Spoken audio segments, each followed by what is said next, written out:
सूरत जिन, ईमान की अनोखी दास्तान। सूरत जिन कुरान पाक की 77वें सूरत है।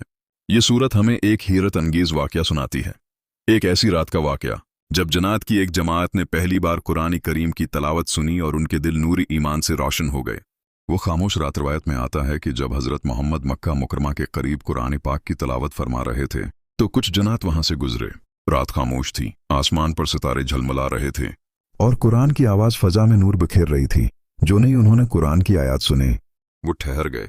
वो एक दूसरे से कहने लगे, बेशक हमने एक अजीब कुरान सुना है जो हदायत की तरफ रहनुमाई करता है, बस हम इस पर ईमान ले आए। दिलों का इनकलाबिया जन्नत अपनी कौम की तरफ लौटे और कहा, ए हमारी कौम, हमने ऐसी किताब सुनी है जो हजरत मूसी के बाद नाजिल हुई, जो हक की तस्दीक करती है और सीधे रास्ते की तरफ बुलाती है। उनके दिलों में खौफ भी था और उम्मीद भी। उन्होंने ऐलान किया कि अब हम अल्लाह के साथ किसी को शरीक नहीं करेंगे। सूरत का पैगाम सूरह जिन हमें यह सबक देती है, हदायत सिर्फ इंसानों के लिए नहीं, जन्नत भी अल्लाह के बंदे हैं। कुरान सुनने वाला अगर सच्चे दिल से सुने तो उसका दिल बदल जाता है। रसूल करीम की दावत तमाम मखलूक के लिए है। अल्लाह ताली हर चीज पर कुदरत रखता है, वही इल्म गैब का मालिक है।